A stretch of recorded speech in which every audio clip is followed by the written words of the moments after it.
evening, friends. Welcome to the climax of yet another spooky holiday season.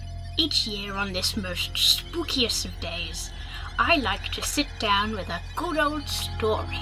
I hope you've got a comfy spot, because I would like to share with you today some of the creepiest and crappiest stories known to man. These are the Crappypasta Chronicles.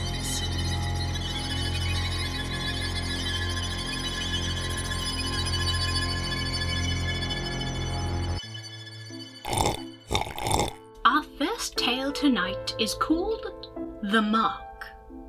So I was just doing what I do being a gamer. So I was playing a game, and I heard a light gunshot. I was wearing headphones, so I didn't know if it was the game or not. I just sat there for a moment and pulled myself together.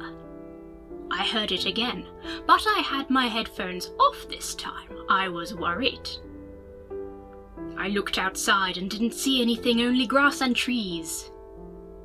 I lived across the street from a forest, so I got more worried than I should have been.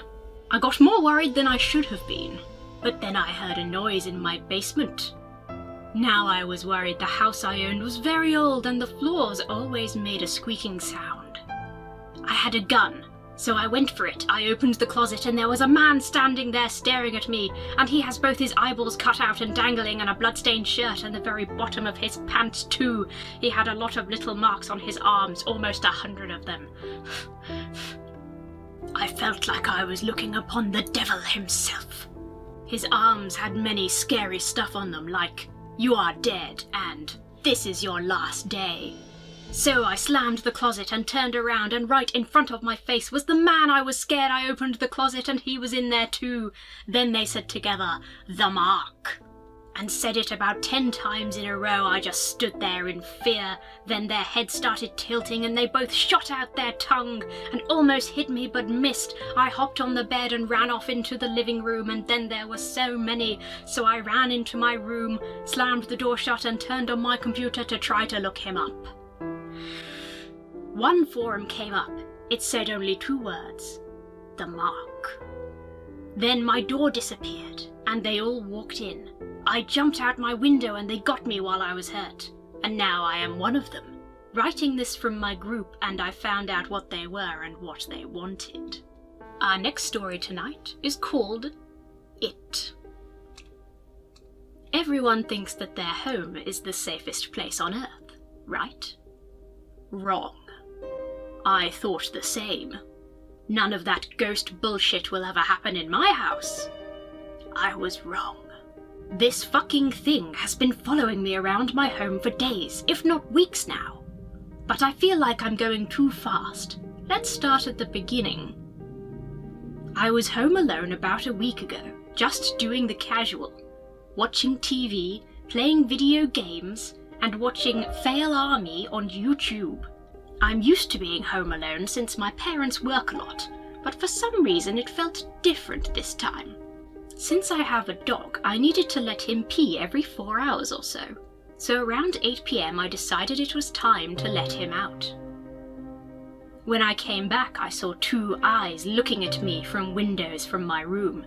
Thinking it was my cat, I just shrugged it off. When I came inside, I saw that my cat was lying on the couch. I was disturbed by this, but I assumed it was my imagination. My parents told me they would be back around 2 AM. Since it was a Friday night, I decided to stay up until they would be home. It was only 9 PM when I got bored, so I texted a few of my friends if they wanted to come over and hang out. But all of them were busy or in a club, so I had to entertain myself. Just as I put my phone down, I heard a weird noise coming from upstairs. It wasn't like a voice, but it kinda was. I know it sounds weird, but that's the only way I can describe it. Checking my surroundings, I noticed both my dog and cat were in the living room with me, so I closed the door from the living room so that they couldn't follow me. I was being paranoid, so I didn't want them to get hurt. "Get yourself together, fucking wimp," I muttered to myself as I was walking upstairs. Opening the door, I stood shocked. I stood choked. Opening the door, I stood choked. I wish I could unsee what I saw. There it stood. It was a humanoid figure, with long claws and ragged clothes. It stood with its back to me.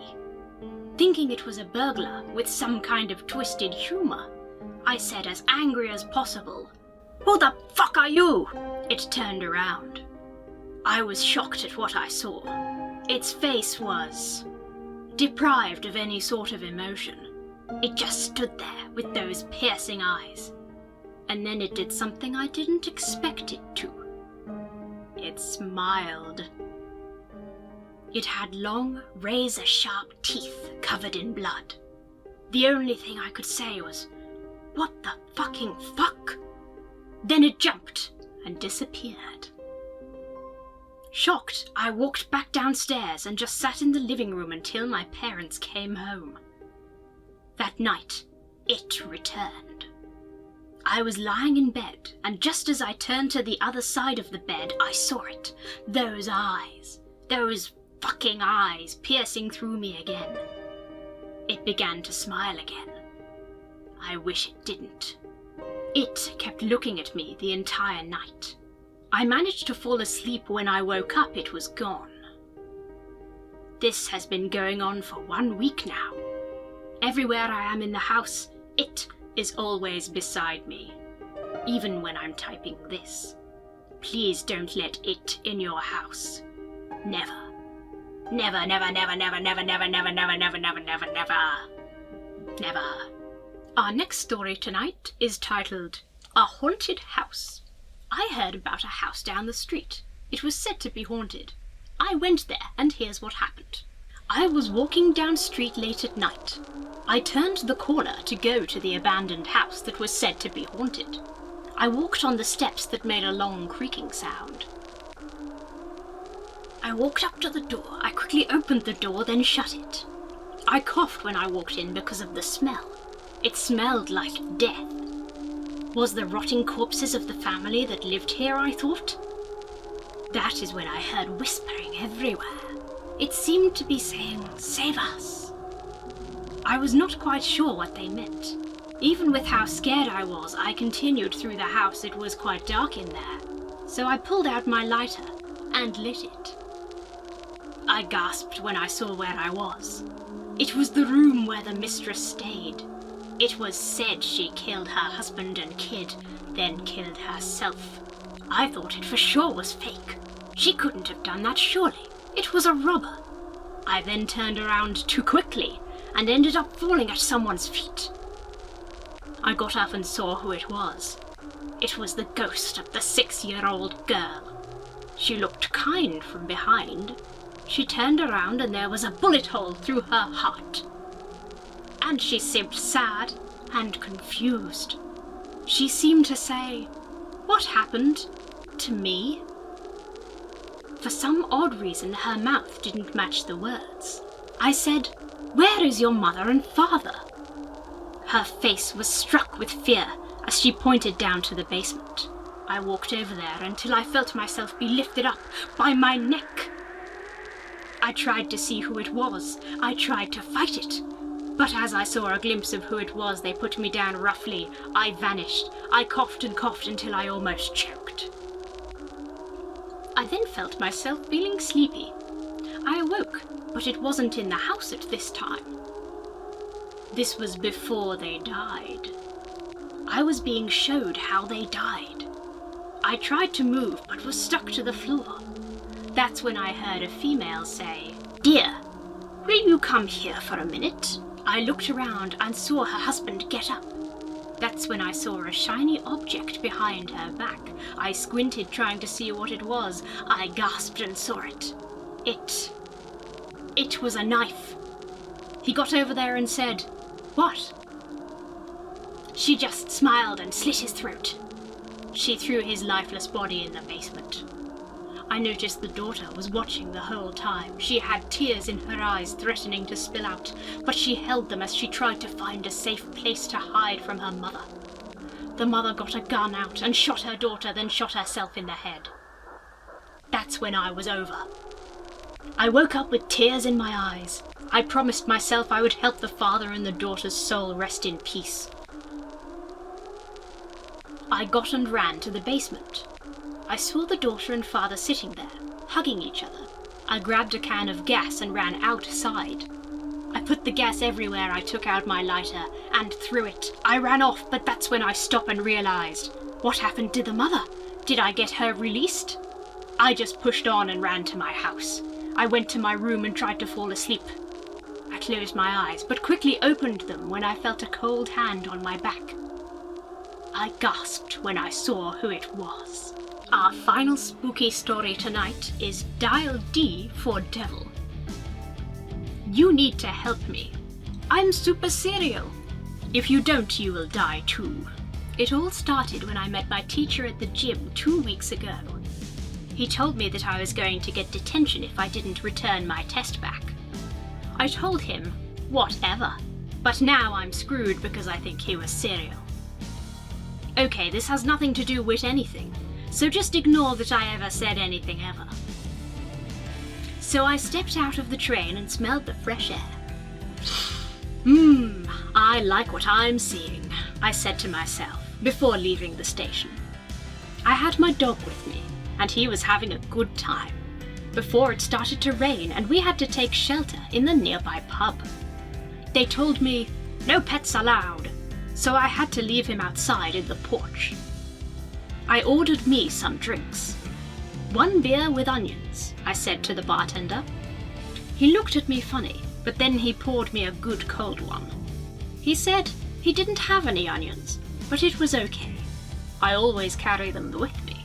He asked me in the most redneck voice you can imagine, so what you doing here, stranger? I told him about my college experiments and he just laughed. Heh heh, you city slikers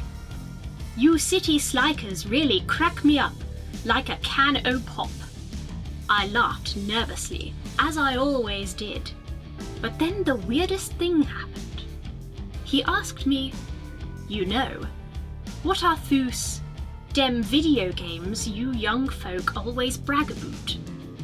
What scared me the most was that he was undressing me with his eyes. I quickly got up, told him, yeah, it has stopped raining and I have to leave. He stopped and gave me a CD case. What's that? I said. You'll know when the time comes. Creeped out, I left the pub and went to my staying home for the night. Next day was awful from start to finish. My alarm didn't go off and my socks got wet. But all that aside, my day was awesome.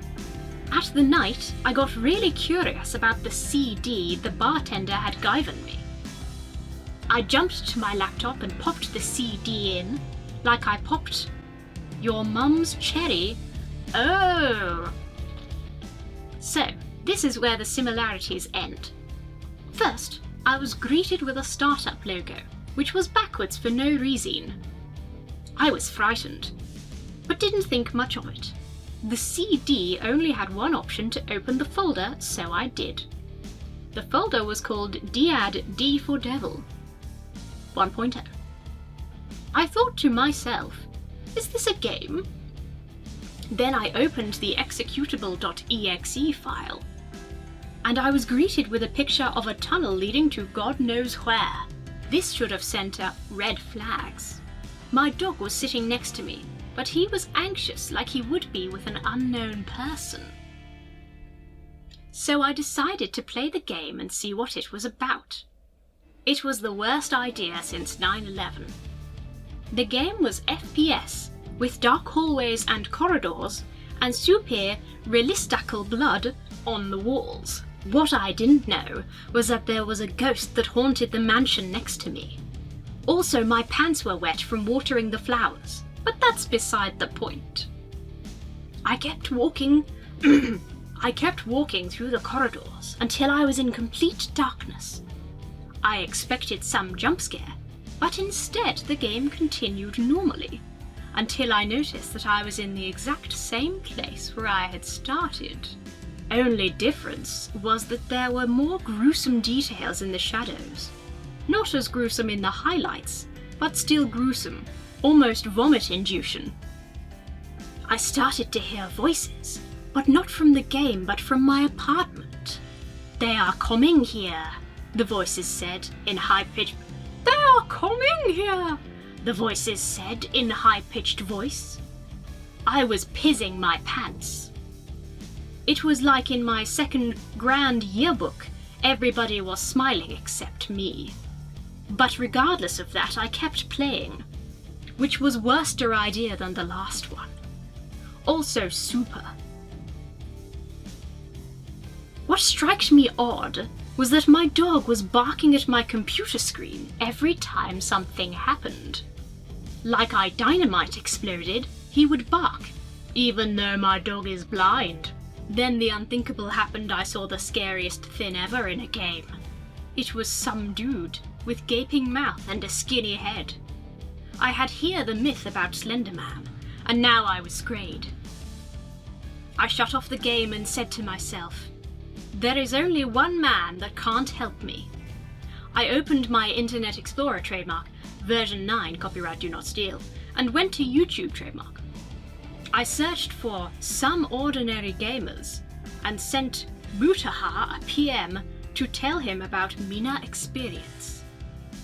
I waited for a day, then 2 days, until a week had passed and no answer. I was getting so paranoid that I went to Trollpasta Wiki and made an article about this game called Dial D for Devil. I was so nonsensical that even the most nonsensical Waldo would not get through it without puking. But now I'm making a run for it before I gets me. And it gets you too if you don't play the game to the end. My time is up. They are coming here! People from another dimension! No! No! Kuh! Well, I hope that wasn't too spooky for you, my lovely friends. I bid you a safe and pleasant evening. Keep the windows shut and the doors locked. You never know what may be lurking outside. Happy Halloween!